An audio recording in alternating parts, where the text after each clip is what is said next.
Hi friends, బాగున్నారా? నేను ఈరోజు ఆదివారం అనమాట. ఆదివారం వచ్చేసరికి అందరికీ బద్ధకం వచ్చేస్తుంది కదా. చూడండి, సింక్ నిండా గిన్నెలు అయితే అలా ఉన్నాయి.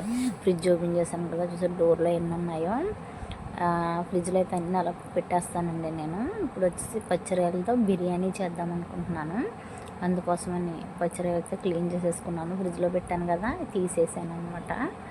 ఇప్పుడైతే ఉల్లిపాయలు, టమాటా, పచ్చిమిర్చి కట్ చేసేసి పక్కన పెట్టేసుకుందాం. దాంట్లోకి నేను బాస్మతి రైస్ ఒక అరగంట ముందు అయితే నానబెట్టేసి పక్కన పెట్టేశాను. కడిగేసి శుభ్రంగాని పచ్చిరొయ్యలు అయితే క్లీన్ చేసేసాను కదా. దీంట్లో కొంచెం మిరియాల పొడి, చికెన్ మసాలా, గరం మసాలా, మళ్ళీ ఇది మనం పెరుగు, దాంతోపాటు బిర్యానీ మసాలా, ఇంకా మసాలాలు అయితే వేసేసుకుని తర్వాత పచ్చిమిర్చి, దాంతోపాటు కొంచెం పసుపు, కొంచెం కారం, కొంచెం ఉప్పు, మసాలా, నిమ్మకాయ పిండేసుకుని కలిపేసుకోవడమేనండి.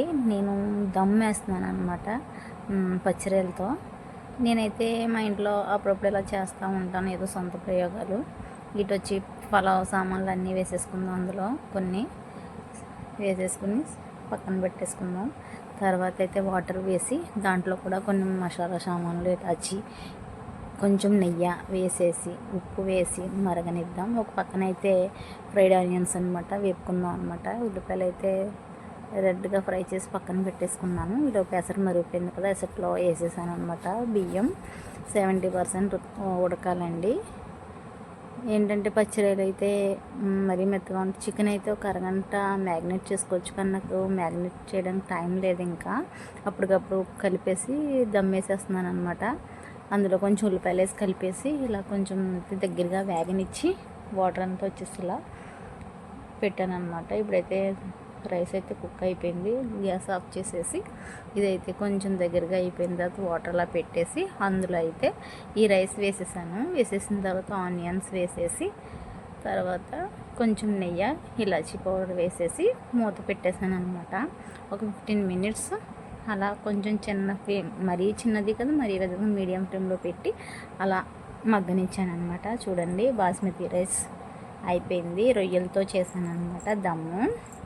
కర్రీ కూడా అవసరం లేదండి, సూపర్గా ఉంటుందన్నమాట, తినేయచ్చు. నేనైతే మా ఇంట్లో ఈ స్టైల్లో చేస్తానన్నమాట. నా ఛానల్ని లైక్ చేయండి అబ్బా. కొంచెం బిర్యానీ అయితే సూపర్ వచ్చింది. ఇందులోకి రైతా చేసేసి పక్కన పెట్టేశాను. టేస్ట్ అయితే చాలా బాగుందండి. నేనైతే మధ్యాహ్నం చేసి నాకు అప్పుడైతే తినబుద్ధి కాదు, సాయంత్రం టైంకి అయితే తింటానన్నమాట. Bye bye.